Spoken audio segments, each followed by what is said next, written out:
नमस्ते दोस्तों, आज मैं आपको क्षेत्रफल वाले सवाल सिखाऊंगा जो कि बहुत इंपॉर्टेंट होते हैं किसी भी एग्जाम के लिए। और इनको करने की सबसे आसान ट्रिक सिखाऊंगा। यदि किसी वर्ग की प्रत्येक भुजा में 10% की वृद्धि कर दी जाए तो इसके क्षेत्रफल में कितनी वृद्धि होगी। ठीक है, उसने कहा ना 10 की वृद्धि कर दी जाए, तो आपको क्या काम करना है। ये वर्ग है, वर्ग बोला है ना, तो वर्ग का मतलब है कि अगर ये साइड 10 है तो ये भी 10 होगी। चारों भुजाएं बराबर होती हैं। अगर लंबाई 10 है तो वृत्त भी आपकी 10 होगी। क्लियर। और दोनों में वृद्धि हो रही है तो प्लस का 10 प्लस का 10। जब कमी होगी कहीं पे तो वो माइनस कर लेंगे। प्लस प्लस क्या होता है, प्लस 10 इंटू 10 बटे में 100। आपने एक फॉर्मूला सीखा होगा पहले, ए प्लस बी प्लस का ए बी बटे 100। ये उसी फॉर्मूले पे है, इसी पे। ये पहले भी मैंने बहुत बार फॉर्मूला सिखाया है। ए का मान 10, बी का मान 10 प्लस ए का मान 10, बी का 10 बटे में 100। 10 और 10 मिला के 20। 2 जीरो से 2 जीरो कट गए। 1 का गुना 1 से करो तो 1 ही रहेगा। प्लस का 20 में जोड़ा 1 तो कितना हो गया भैया, 21। तो इसका मतलब 21% की वृद्धि होगी क्षेत्रफल में। ठीक है, क्षेत्रफल कितनी वृद्धि, 21% की। बी ऑप्शन सही हो गया। अब देखते हैं आगे।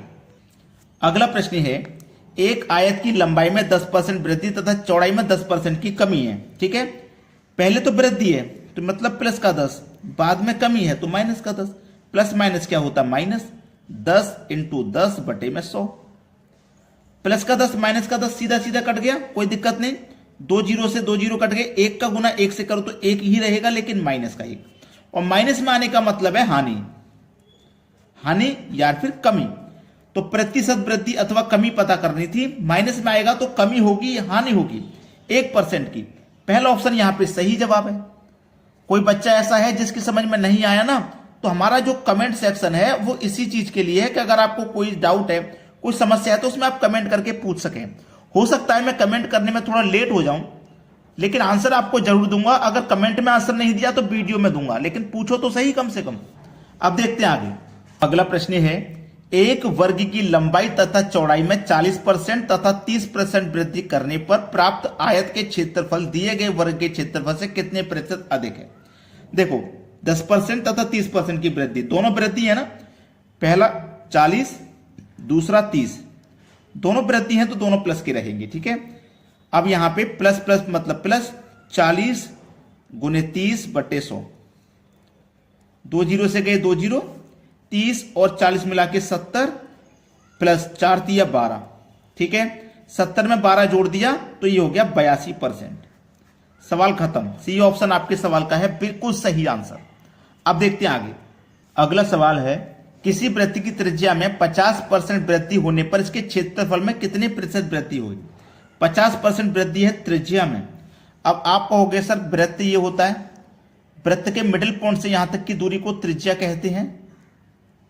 ठीक है, त्रिज्या कहते हैं, ये बात आपको मालूम है। अब देखना 50% की वृद्धि तो प्लस 50 प्लस 50। अब समझना, ये वृत्त है ना, यहां से यहां तक 50 है तो यहां से यहां तक भी 50 होगा। होगा कि नहीं होगा। प्लस 50 इंटू 50 बट्टे 100। 2 जीरो से 2 जीरो गया, 50 और 50 को जोड़ा 100 प्लस 5 गुने 5 25। 100 में जोड़ा 25 तो 125। तो 125% की वृद्धि हो जाएगी। और यह दिया गया हमारे डी ऑप्शन में। यह हमारे सवाल का बिल्कुल सही आंसर है। अब देखेंगे अगला सवाल। अगला सवाल है, किसी गोले की त्रिज्या में 50% कमी होने पर इसके पृष्ठ के क्षेत्रफल में कितने प्रतिशत कमी करनी होगी। 50% कमी तो -50 -50 माइनस माइनस प्लस होता है तो 50 इंटू 50 गुने 100।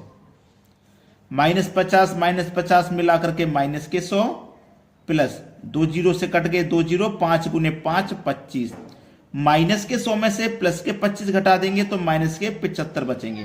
माइनस में आने का मतलब है कमी या फिर हानि। कमी या हानि एक ही बात है। तो 75% की यहां पे कमी होगी, यानी कि हानि होगी। सी ऑप्शन हमारे सवाल का हो जाएगा सही जवाब। सभी बच्चों से मेरी एक ही रिक्वेस्ट रहती है कि वीडियो को लाइक और शेयर ज्यादा से ज्यादा करें। ठीक है दोस्तों, धन्यवाद।